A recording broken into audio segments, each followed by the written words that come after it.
For many women, pleasure is treated like a happy accident. It is often approached as something that simply happens to them, a fleeting physical response entirely dependent on a partner's actions rather than their own design. The primary psychological barrier keeping women in this passive state is a deeply ingrained societal fear. There is a lingering anxiety that masturbation is somehow pathological, or that exploring self-pleasure too frequently leads to addiction. That internalized shame creates a literal biological disconnect from your own anatomy. When you fail to map your own body, you lose the ability to articulate your physical needs during partnered intimacy, leaving both you and your partner guessing. Modern sexology paints a different picture. Clinical research shows that self-pleasure is a vital, necessary form of biological and psychological self-care. Moving away from a passive mindset is the mandatory first step towards sexual literacy. You cannot consciously direct a physical response that you do not fundamentally understand. Building that understanding requires a solo laboratory mindset. This is a dedicated space where self-pleasure is approached with intense curiosity and clear intention, stripped of all guilt. Biologically, this laboratory work functions as a crucial maintenance ritual. Every session reinforces distinct neural pathways from your pelvis to your brain. Keeping this engine primed ensures high responsiveness.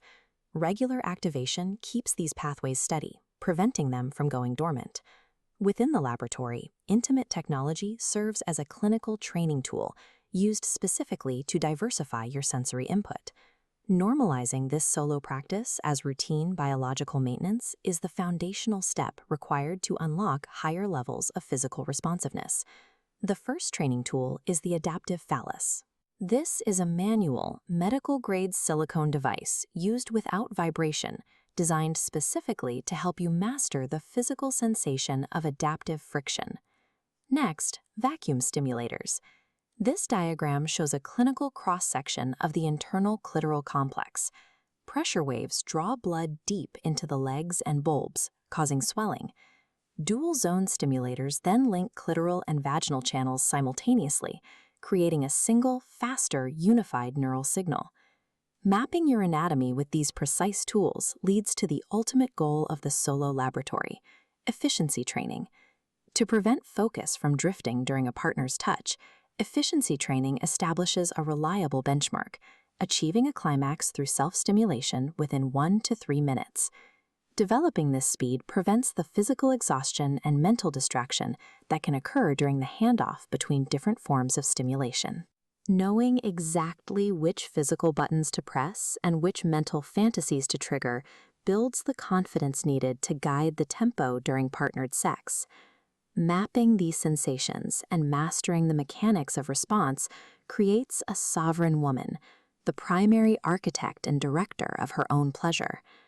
This level of solo mastery enhances partnered intimacy by stripping away the anxiety and guesswork that so often derails a physical encounter. Because she knows exactly how to reach her peak, she can direct her partner with absolute certainty, turning shared sex into a dynamic, successful collaboration. Maintaining this level of agency requires treating sensuality as a lifelong muscle that needs regular exercise and a baseline of curiosity. That means committing to ongoing maintenance, reflecting on past breakthroughs, discovering hidden erogenous zones, and keeping an arousal baseline active in daily life. By permanently shedding shame and taking responsibility for her orgasmic potential, a woman claims a fundamental biological right. This practice elevates her health, her confidence, and the depth of her connections for decades to come. The electronic version of all chapters from the full book, She Who Awakens by Alina Chamberlain, can be found at wishforlove.org.